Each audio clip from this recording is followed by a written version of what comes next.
My name is Cecilia Galley, and I'm majoring in biology. I'm working with Kiana Herring, who is a political science major. We decided to answer the question, is Trump's policy of separating immigrant families philosophically justified? According to Nigel Warburton, the four main justifications of state punishment are deterrence, retributivism, protection of society, and reform. We will be applying the four main justifications of state punishment to President Donald Trump's zero-tolerance policy, specifically the separation of immigrant families at the border. Deterrence is the idea that punishment will decrease the chance of others committing the crime. Attorney General Jeff Sessions declared, "We will prosecute you, and that child will be separated from you as required by law. If you don't like that, then don't smuggle children over our border." The criticism of deterrence is that it is ineffective. The separation of families is used as a scare tactic to stop families from crossing the border. But data shows that since the practice has been enacted, there has not been a decrease in immigrants. Therefore, deterrence's justification is invalid. Retributivism is the view that those who intentionally break the law deserve the punishment they get and to suffer. President Trump exemplified this view when he declared, "When you prosecute the parents for coming in illegally, which should happen, you have to take the children away." The criticism of retributivism is that it pays no attention to the effects on the criminal or society. In this instance, the criminal is the immigrant, and they suffer from emotional or psychological trauma from the separation. The effect on American society also has had significant impacts. There have been protests across the country condemning the practice, and there has been disapproval from both sides of the political spectrum. Legal action has been taken, and the U.S. has been scrutinized on the world stage. The outcry against the separation of families proves that the criticism of retributivism is accurate. The emotional state of immigrants and moral values of American society were ignored when this practice was put into place. The task now is to find a punishment that takes these factors into consideration. The immigrants may have broken the law by crossing the border, and for that some may feel that punishment is needed. But the punishment should be fitting of the crime.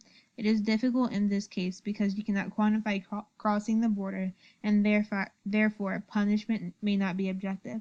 Using retributivism as a defense of separating families is invalid, but using it to defend another, more fitting punishment is okay. Protection of society is the idea that punishment will protect society from people intentionally breaking the law. In one of Donald Trump's tweets, he states, "The fake news is not mentioning the safety and security of our country when talking about illegal immigration. Our immigration laws are the weakest and worst anywhere in the world, and the Dems will do anything not to change them and to obstruct. Want open borders, which means crime." This idea kind of shows how Donald Trump believes illegal immigration is a harm to society. He also has stated in previous tweets how illegal immigrants are affecting our economy negatively.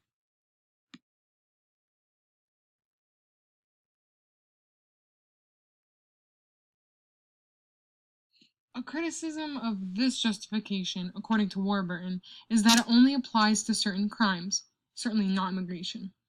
Also, it states that this punishment is temporary because people end up teaching others how to get away with crime.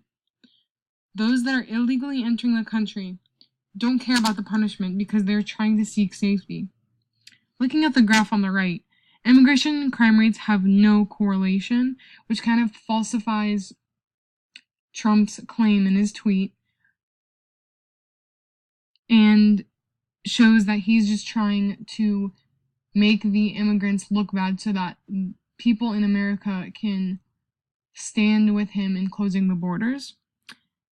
So, is it ethical to wrongfully accuse the immigrants of being a harm to America?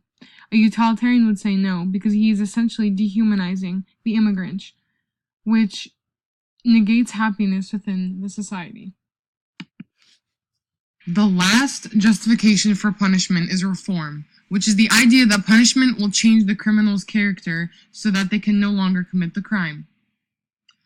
Trump states, "I'm going to go very shortly for authorization that when countries abuse us by sending their people up, not their very best, We are not going to give any more aid to those countries.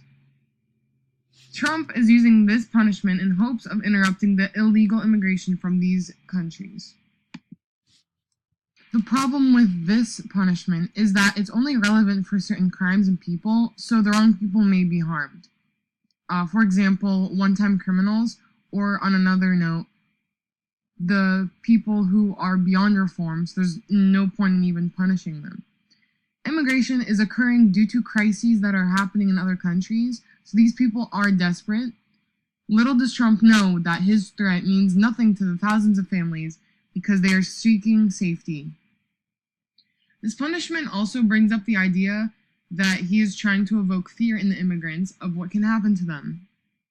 The quote on the right shows a study that has been performed showing that it has starting to affect immigrants who have reason to feel their immigration status is insecure, and it's also trickling down to the U.S. citizen children of immigrants, and even their children's classmates. It's starting to shape their behaviors and weighing down their inner lives, which demonstrates that the wrong kind of people are becoming worried, leading to increased distress, anxiety, and depression.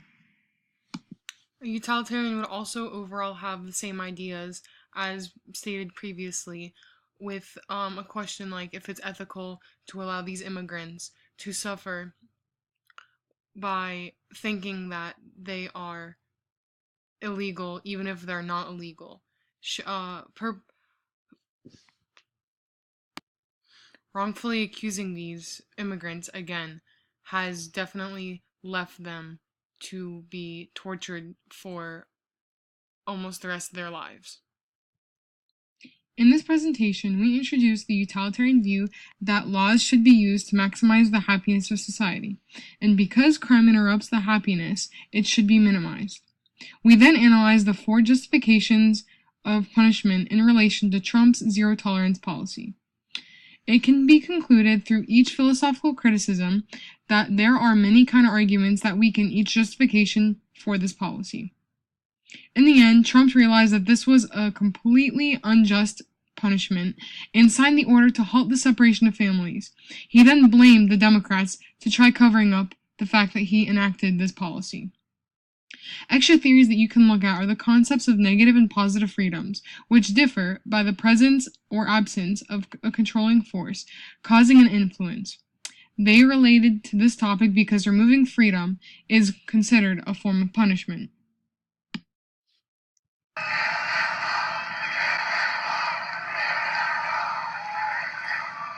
Do not worry. We are going to build the wall, okay?